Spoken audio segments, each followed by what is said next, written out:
Hey you guys, so we have split jerk coming up. We've got dumbbell hang, clean, and split jerk, and then we have split jerk for strength, I think the week after that. This isn't historically a workout that we've done like super consistently in classes or a ton of. It's kind of like the overhead squat. Some people love it, some people hate it, some people have a really hard time with it. All the more reason to continue to work on it. Sarah, Casey, I know for sure you guys have definitely taught the split jerk before. Kenzie, I'm not sure if you've ever taught it. I definitely know you've obviously done it before. So I just wanted to kind of put out a video, just kind of like a refresher for it, just since it's been something we haven't seen in a while. And then for Kenzie, if you just want kind of an idea of like how you kind of coach a group through it. So this is by no means how you guys need to coach the class. If you guys have a set way that you really like to coach a split jerk, or you have a specific way you like to do things, obviously 100% do that. This is just more informational. This is just the way that I've found easiest to kind of coach a big group of class, and just it might help you. But if you guys have another way, feel free to shoot a video also, put out the way that you like to do it.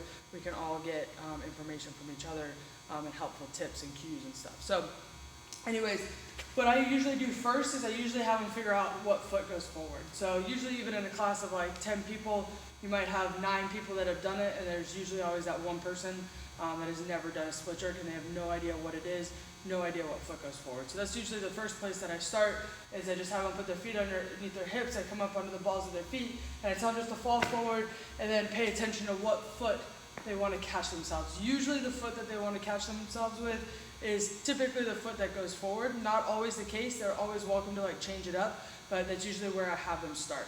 From there, I have them widen their stance. So they're going to go about shoulder width with their stance.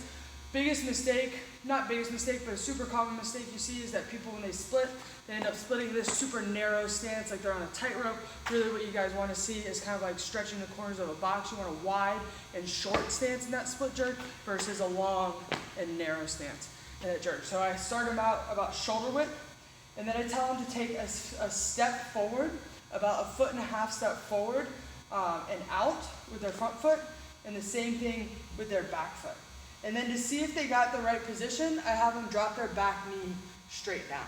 So from here, what I'm looking for is that I'm looking for there to be a straight line from their hip to their knee and from their knee to their ankle. And if they're not in a straight line, then I'll have them adjust their foot, either move their foot back, move their front foot a little bit more forward. The other thing I'm looking for here is that they're up on their toe on their back foot, and then once we kind of stand up, you're looking for their heel to be kind of slightly turned away. So once we're in that position, then I have them push up and slightly back.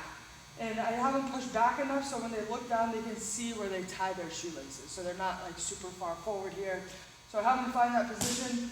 When they recover, I usually have them recover front foot back foot forward. The reason for that is just when you got load overhead, it's easier to stay upright so you're not dumping your chest.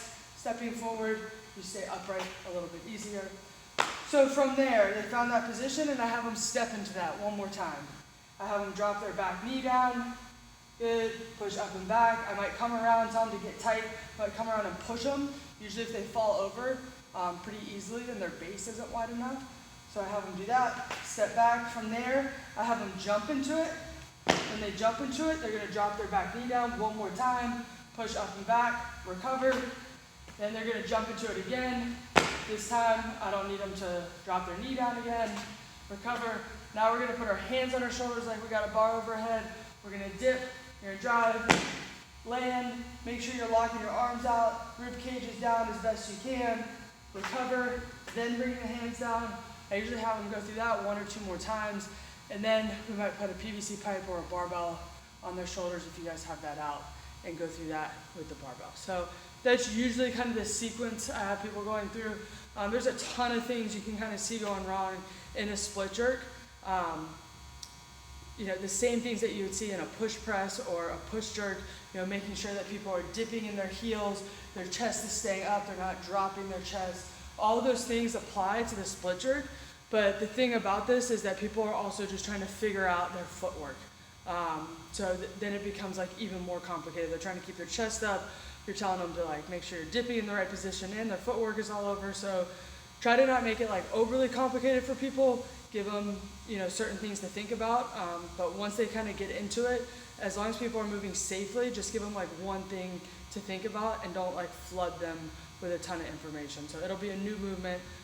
Some people will feel like super awkward with it. So for those people, keep it as simple as possible. So awesome, you guys. Thanks.